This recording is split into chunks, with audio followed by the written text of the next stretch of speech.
Oi, hoje é 31 de outubro, eu sou Isabela Fleischmann e esse é o Ouvindo um Podcast da Bloomberg Linha. Aqui eu te conto as principais notícias de negócios e economia do Brasil e do mundo.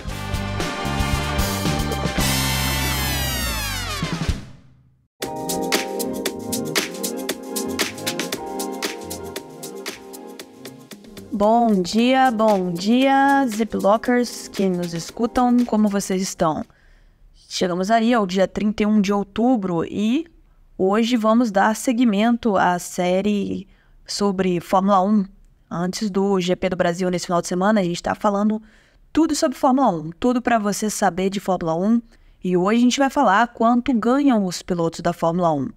Também vamos falar sobre uma festa da firma, uma gestora que pagou para levar 1.200 funcionários para a Disney. E sobre as receitas do McDonald's, não as receitas dos hambúrgueres, mas as receitas de dinheiro, sabe, do lucro, que superou aí as expectativas dos analistas com a ajuda de um hambúrguer mais caro e é muito bom gravar isso com fome. Se você não fez isso ainda, se inscreve aqui no podcast, ativa o sininho, compartilha, marca a gente, segue a gente nas redes sociais e vamos lá! A Fórmula 1 não é só um esporte. É um espetáculo de luxo, de festa, de intriga e, claro, de dinheiro. Desde os seus primórdios, a Fórmula 1 tem sido sinônimo de excelência técnica, de velocidade, de desempenho. Segundo os resultados da Liberty Media, que é um dos donos da Fórmula 1, a Fórmula 1 no ano passado trouxe um total de 2,57 bilhões de dólares. E essa semana a gente vai se aprofundar na economia da Fórmula 1 e eu vou te contar sobre os pilotos mais bem pagos e outras fofocas mais. Por exemplo, os pilotos como Lewis Hamilton ou Max Verstappen têm salários que ultrapassam os 40 milhões de dólares por ano. Segundo dados da Investopedia, cada equipe da Fórmula 1 tem 2 pilotos que são pagos por seus times.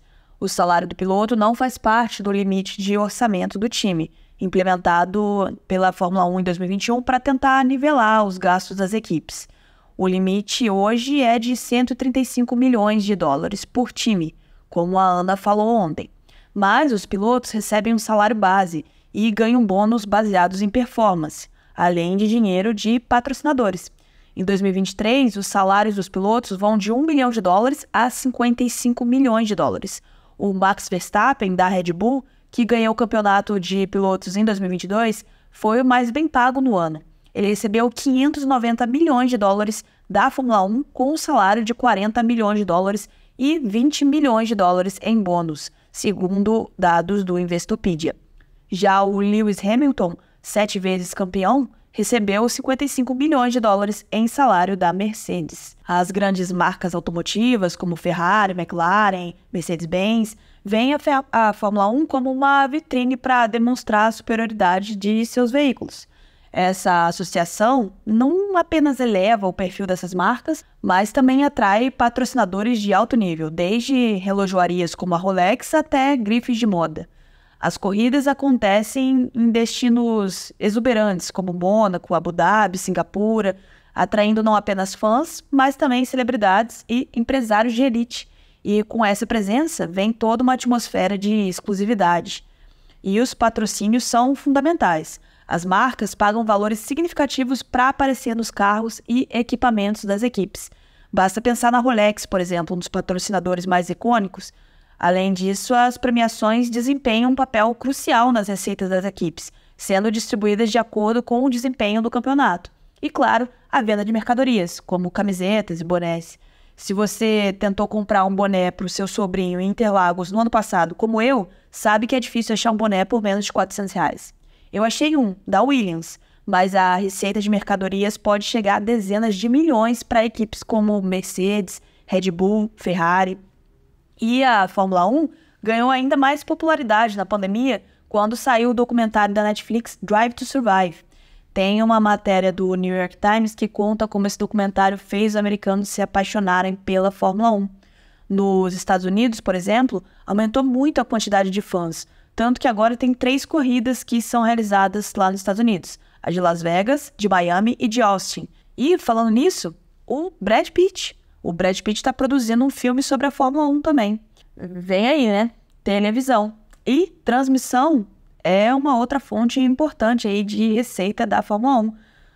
No Brasil, a Band adquiriu direitos de transmissão e, globalmente, esses direitos são vendidos por cerca de 600 a 700 milhões de dólares anualmente.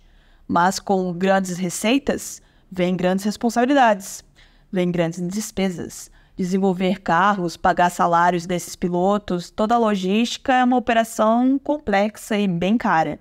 E, falando no Brasil, o Grande Prêmio tem sido um marco desde 1973, atraindo os fãs para o circuito de Interlagos e impulsionando a economia local de São Paulo.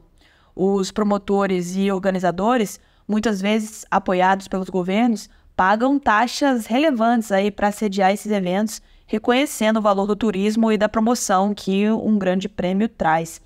A experiência do GP Brasil vai além da corrida. Tem camarotes corporativos e pacotes ultra premium, como o Paddock Club. O Paddock Club no GP do México, por exemplo, realizado no último domingo, custava até $7.500. Esses são espaços de luxo para networking, para entretenimento e para quem busca uma experiência superior, digamos assim.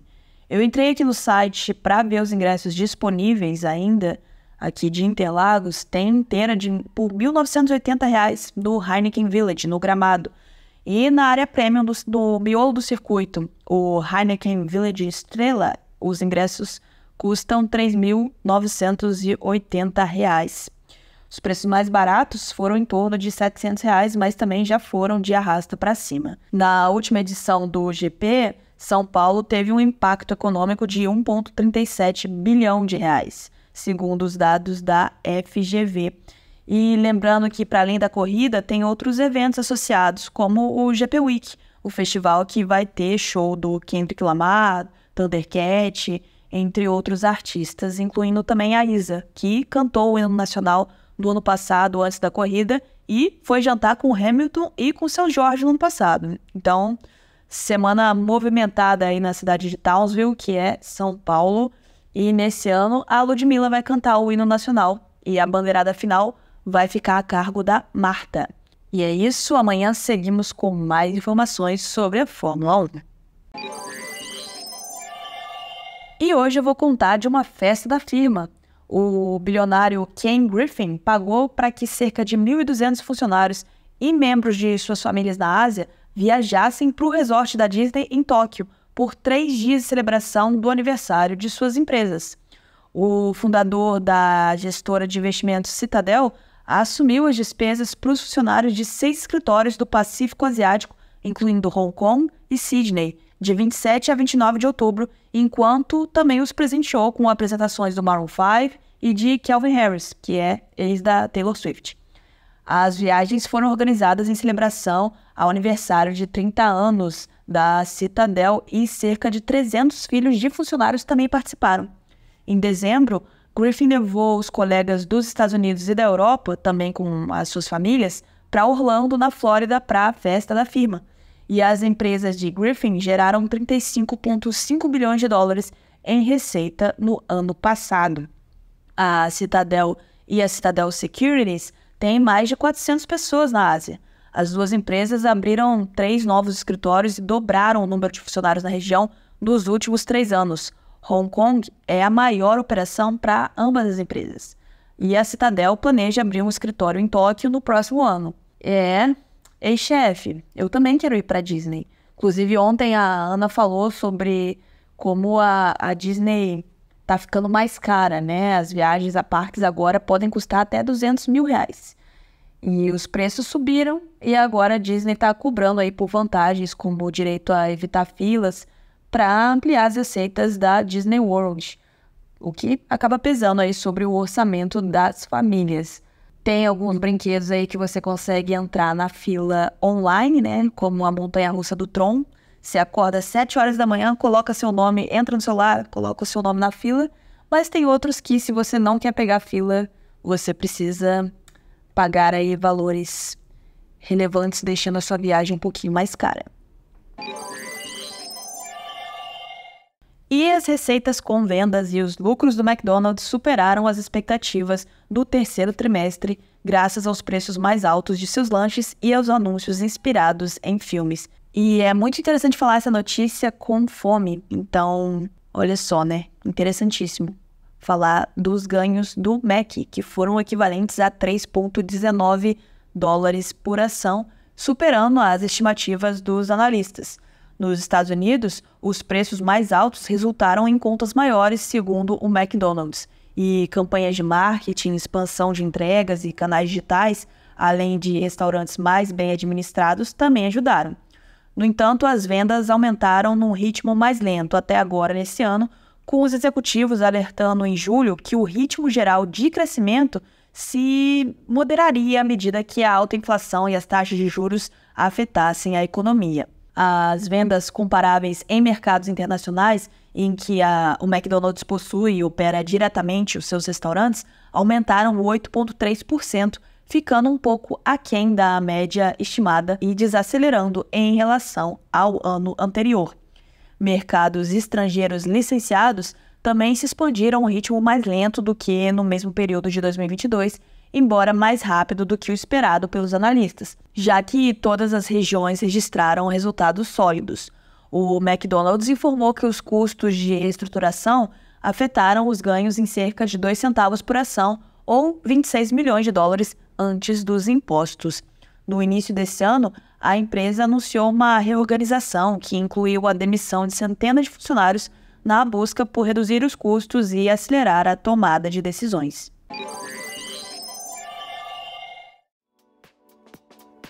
Chegamos ao fim, vamos ler os comentários de vocês e o Leonardo falou assim: bem objetivo e ao mesmo tempo com informações relevantes. Para segundas-feiras, seria interessante um overview de como será a semana em termos financeiros e econômicos. Parabéns pelo episódio. Leonardo, bem rapidinho então, hoje é terça, mas lembrando que temos aí feriado no dia 2 de novembro e essa semana tem Super Quarta, que é decisão de juros nos Estados Unidos e aqui no Brasil, tem resultado da Apple, tem resultado do Mercado Livre, e a Bloomberg News reportou que o presidente Lula disse que é difícil acontecer um déficit zero no ano que vem, que poderia implicar até no adiamento da aceleração de corte de juros no Brasil. É uma coisa aí que os traders estão monitorando. Vamos ver qual vai ser a decisão do Copom. Alguns analistas esperam que vai reduzir a taxa básica em 50 pontos base para 12,25%. Nessa terça também o IBGE vai divulgar dados do mercado de trabalho em setembro. Seguindo os comentários, o Amaral falou que houve boatos que um dos pilotos, o Fernando Alonso, teve um rolo com a Taylor Swift. Pois é, Amaral, eu tô sabendo, eu torci muito pra isso no começo do ano, tava adorando o Alonso entrando na brincadeira, postando música da Taylor no TikTok, mas digamos que se tinha alguma coisa, se tinha, né? Não sei se teve, mas se tinha, ele foi ultrapassado, perdeu a corrida aí pro Travis Kelce, que, para quem não sabe, tem aí uma posição no Kansas City Chiefs de tight end, onde ele também corre. Ele não só ajuda na defesa, protegendo um amigo quarterback, o Patrick Mahomes, como ele também corre e faz touchdown, então 2 em 1. O Pedro tá falando aqui que para esse ano já tem o campeão de Fórmula 1, resta a disputa do segundo lugar apenas. Mas eu quero saber se vocês torcem pro único latino-americano que tá correndo, se é o mexicano Sérgio Pérez, que aí na última corrida bateu, logo no começo da corrida ele bateu com o Leclerc e tá pressionado, precisa ir melhor que o Hamilton no Brasil. Vamos ficando por aqui, amanhã a gente volta correndo com nossas informações sobre Fórmula 1. Até mais!